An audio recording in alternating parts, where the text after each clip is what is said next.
It's Owen from Real Social Dynamics. I'm just coming out from the SLS Hotel in Miami South Beach, and I thought I'd make a quick video on just some different observations that I had about the double standard that women create for what I call the lover and the provider. Okay, so I was actually in there with a buddy of mine who is a very cool guy. I like him a lot, and he's a dentist. So if you think about it, he's like the perfect guy that any girl would say they want to meet. He's got a good, stable, like low six-figure income, I'd predict, although I'm not even sure. Very nice guy, real gentleman, like really just the kind of guy that women would like to meet. And he was trying to do a little bit of light level flirting, nothing too crazy. But what I noticed was that any time that he got outside the little box that women want to shove him in as the provider, they would do what's called beta male shaming. That's not cool. None of that's cool. If I was like, do you like whack off every night? Like, yeah, but what you're saying is not cool to me. So it's not cool. I just asked if I was a pole dancer. Really? Dude, that's a compliment. That means you have good calf muscles, good tone. It means you're a little wild. I think there's a wild girl there in there somewhere. What type of flirty do you like? Like just more conservative, like just keep it real, keep it cool? I don't know. You know, maybe I like your dress. You know, you have a nice smile. I do have a good dress though. Yeah, you do. You do. Are you a pole dancer? Just kidding. You're awesome. I like you. Just kidding. I like you. You're funny. She likes it when I do it because I'm more of a dick. That's the thing. No. There really is a double standard, I believe, between provider male and like the lover who's just funny. You know what I'm saying, right? Like, because women like to shame the provider. It's like, hey, you provider, you don't try to get any pussy. I'm gonna shame you. But if the funny guy says it, then it's like, oh, I like you. And that's why, if Bill Clinton gets his dick sucked by a fat chick, he gets shamed. But if a rock star fucks a train of women, they're like, oh, he's a rock star. It's okay. Even if that rock star was married. Yeah. It's the truth, right? We all know it. We all know it. We don't need this guy's sperm getting in anything. We don't need more of those. We need more fucking kooky sociopath, fucking crazy guys. Just kidding, by the way. I'm just kidding. Where are you from? Australia too? Hollywood. Hollywood. Oh yeah, you're like a Hollywood star. You are probably the hottest fucking bitch in DC. There's no good-looking girls in DC. Are you serious? I've been there. I feel so special tonight. Have you ever kissed a girl before? No. I knew it. You're from DC. I knew it. That's why I asked you. You're from DC. You never got law before. Because fucking everyone in DC has like a penis on her head. She's like, I have a good career. Look at me with my penis on my head. Get out of here. You are so sweet. Thank you so much. You're welcome. You're gonna kiss a girl tonight, though. I swear to God. You have two children? I do. Both accidents. You do. Accident? Of course. That's okay. Look at me. I'm a fucking sex addict. I'm like crawling on you. Do I look like that? Do I look like that? No. Do I look like that? That's not nice. Oh, hi guys. That's not nice to say. Is that your friends? Don't say that. Oh, nice to meet you guys. That's Pleasure. not nice to say. So I said a lot of dirty things. Like, you're fun. He says it. He gets shamed. You want to know why? Seducer, provider. That's what it is, isn't it? It's the context of who's saying it. It's not the words that are said. It's the context. I said so much more dirty stuff than him. But why did you feel the knee-jerk reaction on him, but not me? Thank you. I appreciate that. Okay, I have fun. appreciate you. Okay. Okay, so it's funny how that works, right? What I'm gonna do right now is I got this out. Good little bait for shaming, good shame baiting.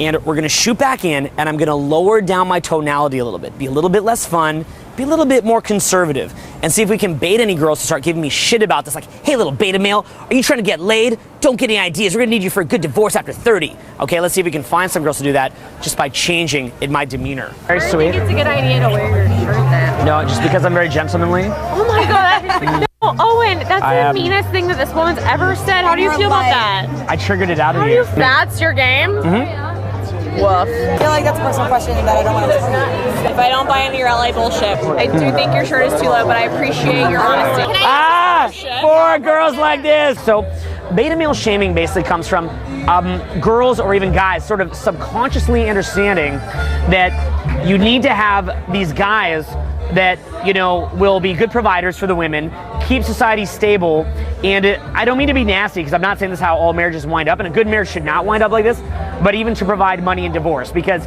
you know, you can't have all these older girls running around without someone supporting them, right? So every guy kind of elects himself, says, I'll pick this one, we'll see how it goes, but if it doesn't go properly, I'll agree to support her and give her half my stuff. And so for that reason, women will tend to have a double standard for different types of men. It's either, oh, it's the fun guy, which I can slut out with my friends, I can have orgies with him, I can have all this fun with him, or it's the stable guy who I'm gonna hold him to a different standard of conduct? So long, you don't know. Oh my god, are you this sweet all the time? Premature escalation. Do you guys want to come? Do you guys want to join us? It's like the nicest bar. It's just about half a block up that way. Did you come here like on a raft? That's a typical question. So welcome to the late night joint in South Beach. It's called Story. And I want to crack into this with a pop quiz. So here it is. Which position did you identify with more when you saw me getting shamed earlier? Did you feel angry because of it? Or are you actually excited by it because you feel like it gives you a big time advantage? All right, well, whatever that answer is actually a reflection probably of how good you are with girls. A lot of guys would look at that and say, oh my God, they're shaming him? That's terrible, because they'd shame me. And that's reasonable if you're someone whose game sucks. That's understandable. I'd probably feel that way too. But on the flip side, maybe you looked at it thinking, oh, this is fucking sweet. If girls are treating the little beta males like this, I'm an alpha male, I'm a big shot, I'm fucking fun, I'm a seducer, I'm a lover, and I'm gonna go clean the fuck up, okay? So whichever position you identified with, that probably shows where you're at. My suggestion is, rather than being angry, forget it. Look, true love is still possible. It's just a little different than you've been told in the fairy tale. See, a lot of guys get angry about this, not so much because we can't understand, or we can't deal with the idea that women like fun guys. That's actually fine. Look, if some big whale went up to you and grabbed your dick, would you like it? Hells no. So when some scrub, little provider male, walks up to a girl and starts flirting with her, she doesn't like it either. She wants him to walk up fully inside the little well-controlled box, right? Well, the thing that frustrates guys, I think, is that we just didn't understand what the deal is, right? That's probably what pissed you off. You felt pissed off. Just, dude, I was taking my suggestions from women. I'm win-win. I want to be win-win with women. I love women, and I want them just to give me good, accurate feedback of what they like, right? So that's the frustrating part. Well, look, you've seen the video. You have a pretty clear idea of what women like at this point, so just play it out. Now, what does it mean to play it out? Well, what I'd say is it means that you want to understand human psychology, but more importantly, you even want to understand biology, like literally the biology of the natural world in which you live. Okay, so first let's look at psychology. I'm going to break it down from how a girlfriend can do things to you, how a wife can do things to you, and even how your friends can do things to you, but even how you could do things to your friends. So check this out. Okay, so say you've got a girlfriend, right? You love your girlfriend, she loves you, but she keeps throwing out these little dramatic things at you. And what's funny is that by throwing this drama at you, it actually depletes you of energy. But see, it's very insidious what's happening here. So depleting you of energy, but it's very insidious. What winds up happening is your energy goes down and your swagger goes down, your confidence goes down. So let's say that back in the day, you're out slaying it with girls, just slaying it, right? Going up to different girls, dominating, being admired, getting all this great attention from women.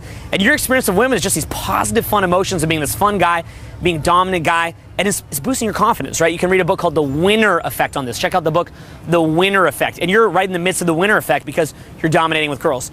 So your girlfriend might do, and this is completely unconscious, is just kind of poke at you. These little poison drops that diminish your charisma because she's afraid of leaving you. Why is that happening? Because she's scared. Okay, now let me look at this in a marriage. In a marriage, the girl might even say, I love your belly, baby. Baby, don't go to the gym. I love you the way you are, baby. Don't worry about it, baby. Don't work so much. I just want you to hang out with me. Hang out with me. Just watch this movie with me. Watch this TV show with me, baby. Eat this ice cream. Drink this beer. Baby, I love you. I want to snuggle with you, baby. Right, and things like that. Now, the funny thing is you do this, and over a decade or two, you got this big fat gut. It's disgusting. You need pharmaceutical aid to get an erection. You can't even fuck her anymore. And now the milkman comes, or the dare, or the fucking, sorry, so angry. The lawnmower comes, or the bartender comes, and she's out getting fucked by the bartender on a trip with her friend. She's on a work trip with her friend, and the bartender, who did not provide her with money, didn't spend invest half his net worth into her, didn't woo her, didn't take her out, and he's fucking her, getting his dick sucked behind the bar, fucking her in your bed, and you can't figure out what's going on. Why is she doing this? I thought she loved my belly. I thought she wanted me to watch the movie with her. I thought she wanted me to get nice and chubby like a little Buddha. And then when you find out about it, she blames. She says, you're fat. You don't fuck me anymore. It's your fault. You're a dirty little whore. I love you. You're fun. What's your name? I knew a dirty little whore when I see one. What's your name? All you need is a little thing of peanut butter to rub on your dog to come and lick it. I miss her so I hope that you haven't been putting peanut butter there and enticing your dog, because that's illegal. Hi, I thought you're gorgeous. Kiss her. Kiss her. I love you. She needs it. I'm married. Oh my God, how can this happen? What's going on? Look, why'd she do it? Again, because earlier on in the relationship, she was scared. Okay, let's look at it with friends. They see you studying a little Anthony Robbins, maybe a little RSD, you know, whatever it is, right? You're trying to raise up in the world, whatever it is. And they're like, why are you studying that? Why are you studying Tony Robbins, man? What, you're gonna change your life? You're good enough and doggone it, people like you. Why are you doing that, man? Why don't you smoke a blunt, bro? You don't like to smoke weed anymore, bro? You don't like to drink with the boys anymore, bro? You think you're too good? You think you're too good? You think you're too good? Why are your friends doing that? Again, because they're scared, okay? They're scared you'll leave. People deplete each other of energy out of fear that they'll leave. Now, here's the most important point, though. Do you maybe do the same thing? Is what I'd ask you. I know in my case, I got a lot of team members that work with RSD, and they'll say things like, yo, I'm gonna go get my MBA on, and I'm like, man, this guy that's making like, you know, 70 grand a year, if he goes and gets his MBA, he's not gonna wanna stay with RSD anymore. And that little thought goes in my mind like, do I want to suggest to him not to get his MBA? You don't need your MBA, baby. I love you without an MBA. Don't worry about it. Now, if I honestly have plans that, you know, it'd be better off not to get the MBA, you know, I'll say it. I'm very honest about it. But I've trained myself to say, hey, you know what, dude? If you want to do that, you can even work at nighttime. We'll support you. We'll let you do it. If I've got other buddies in RSC that want to go do other things, like, you know, Jeff's been running a t-shirt company, things like that, I might sit him down and talk to him about how it might affect his different paths. But again, I want to encourage him to shine. Is that easy to do? No, it's not easy to do. It's actually, you know, it's a little bit scary to do that, right? And my boy Jeff, been friends a long time, heartofbeast.com is his t-shirt company. When he's doing that, he's not always doing RSD. How do I feel about it? You know what? I'm not sure. Maybe he'd be better off focusing fully on RSD. I don't know. But you know what? I've always given Jeff shine because I want him to choose his own path and encourage him. Do you see that? So I've trained myself to do that. It's not easy. It's not easy for your friends to do that. Your girlfriend, your wife, they're doing it because they're scared. Don't be angry. They're doing it because they're scared and because they love you, but simply be aware of it. Same reason why women do beta male shaming. They're scared they're going to get hung out to dry. They want to have fun right now. They feel like, I want to have fun, but they also don't want to get hung out to dry. That's why people do it. It's based on fear. Okay, now, last up, I want you to think a little bit too about the mental atrophy aspect of it. A lot of people have egos.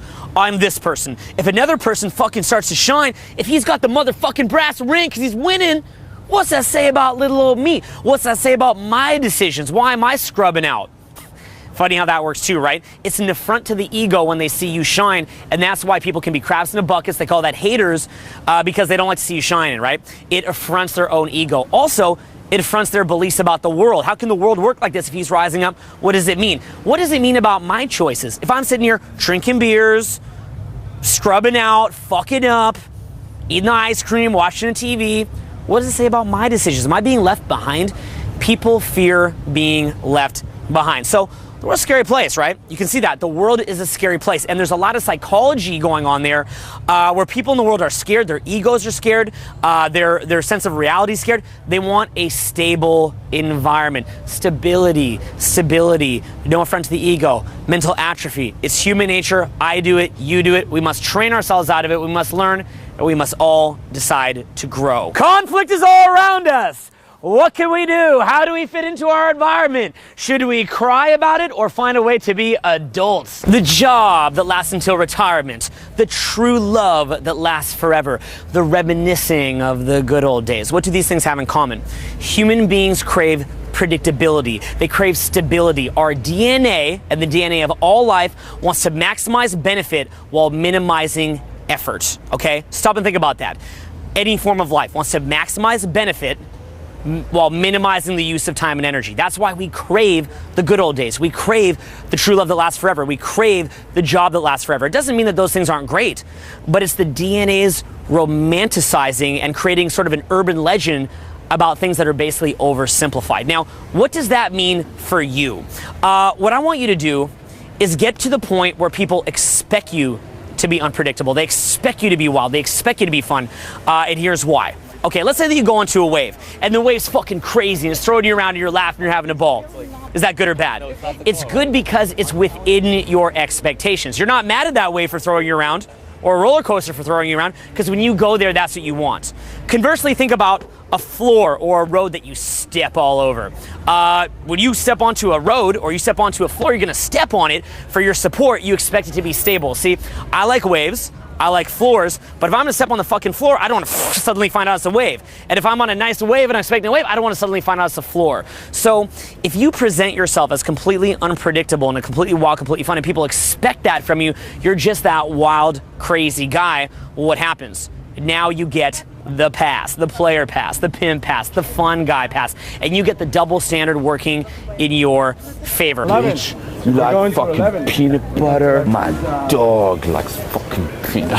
Oh, why is he? How long in Miami for? Until Monday. So what do you do? Apart from modeling, honestly. Shaming me! Shaming me! We're gonna wrap with this, okay? We're gonna actually read this out.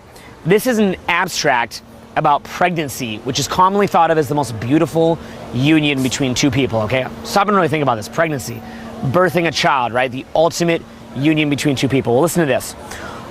Pregnancy has commonly been viewed as a cooperative interaction between a mother and her fetus.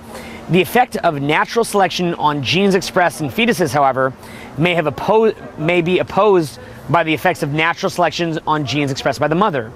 In this sense, genetic conflict can be said to exist between maternal and fetal genes. Fetal genes will be selected to increase the transfer of nutrients to the fetus, and maternal genes will be selected to limit transfers in excess of some maternal optimum. Thus, a process of evolutionary escalation is predicted in which fetal actions are opposed by maternal countermeasures. Isn't it just the general idea of that crazy, which is that conflict exists everywhere? Okay, let me say that again. Conflict exists everywhere, and DNA is continually pushing against each other to try to get a stable environment in which you can thrive. Keep in mind that idea that people try to shame you down. The mainstream media does it to me all the time. Most mainstream articles that you'll see about me, they're trying to, what do I think of this? And like they do that to my friend Jeff. He has like this really cool expressive van, and they try to find ways to shame it. This is what people do, okay? They want to get you in their little box. You want to be uncategorizable, just that fucking ephemeral ghost of fun, the guy who it doesn't count with, just the ghost and spirit of good emotions. Why do I say ghost and spirit? Because it's like you're not even a person, you don't count. If the girl fucks you, it didn't even count. It's just a good emotion. You let her out of the cave, life goes on, life is very good. Can you give a little Julian a little more cash? Yeah, what the fuck were you guys? Is he broke? No, I'm trying to get accounting to get Julian a little more cash. We can give him any cash he wants. Quick little postscript, by the way. Just occurred to me, you might be asking yourself, what type of girlfriend should you have? Here's how I kind of rate it. Lowest level is the typical way that guys and girls relate to each other, or the typical husband and wife. Bad, okay? Not good for development. People suck off each other. Better than that is to be a man in your prime, just hit your prime, just date different girls, have some fun with it. Very, very good. You're actually getting nothing but good emotions from women. You're getting really the best from women, the fun, the sex, the great emotions, and you can date a few of them if you want to. That's really good too. But to me, the highest of the high is a great relationship with a girl who is, you know, mature and can be interdependent with you. Not codependent, not independent, but interdependent. You grow together. It takes a very mature type of girl, and in my opinion also, as a side note, you don't have to do this, personal preference, the best kind, a girl who will also be your wingman and help you to meet other girls, because now it's in her best interest that when she pulls some really cute girl, guess what? She's mad at you if you didn't go to the gym because the girl wants to fuck her, and she's like, I can't fuck your fucking boyfriend. He's got a fucking belly. I don't like that. So she's actually gonna help you. Nothing better than a girl who's really mature, helps you to evolve, and helps you to pull girls too. Very good. By the way, quick little funny thing that's happening. A girl who's crying just walked in, and I'm gonna have the girl who I'm with right now actually walk up to her and see if she's crying. I'm gonna predict it's one of two different things, okay? European. Oh, hi there. I'm not European Pleasure. at all. Nice to meet you. Okay, now making out with Oh, you. that was it? Okay, so I just saw a girl walking crying, and predictably, I bet you it's gonna be exactly about what we're talking about. It's either because her friends love the guy, and she's mad because she wants to manipulate them into being who she wants them to be, or on some level she probably is doing something that other girls are intimidated by, and they threw her out of the group and now she's crying. So let's see, I'm gonna have her here go up and do a little interview with this girl, and we'll see what it turns out to be. I was just there like to have fun with my friend, and she was like, oh my god, you are a slut, blah blah. So I was like in a beach boot, and then like everybody kicked me out, and then suddenly I was on my way out from store. I don't do anything wrong, like I was just like on my way out. And then this guy like, oh, you come to the back room. I was just there like on store, like dancing, having fun, like I was like nothing wrong. I don't even look at guys having a girlfriend. You're just dancing and having fun, and people were angry that you were having fun. Yeah, I'm not even that girl like looking at guys having a girlfriend. I'm not even that girl like, oh my god, I want them to look at So me. people were judging you because you're having fun and being mean. Yeah, you say it like I was the biggest slut, like oh you're going to Big Pink, like okay, who are you going to fuck at Big Pink, like you say it like the way I was like I was like a really big slut. I don't even like. What's always the cause of this? Actually, it's the reverse of beta male shaming, which girls have to deal with, because girls have to deal with their own shit too, and I call that slut shaming, okay, where people shame girls for being a slut. Oh, wait a minute. You thought you're the only one getting shamed? Women get shamed even more than men. You're actually getting the least of it, buddy. Little fucking beta male shaming is nothing compared to the slut shaming that girls get. And if you want to be a fun guy, you got to be someone who's non-judgmental.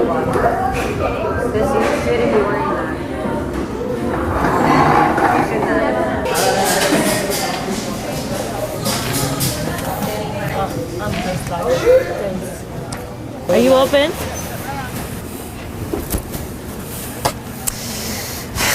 Anyway, I hope you enjoyed that, and I'll talk to you soon.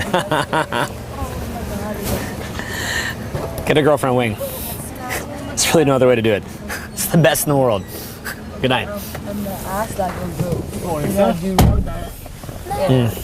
Hi there. We're gonna head to The W, right? The W. The W? Yeah. All right. see ya. Collins. Yes, sir.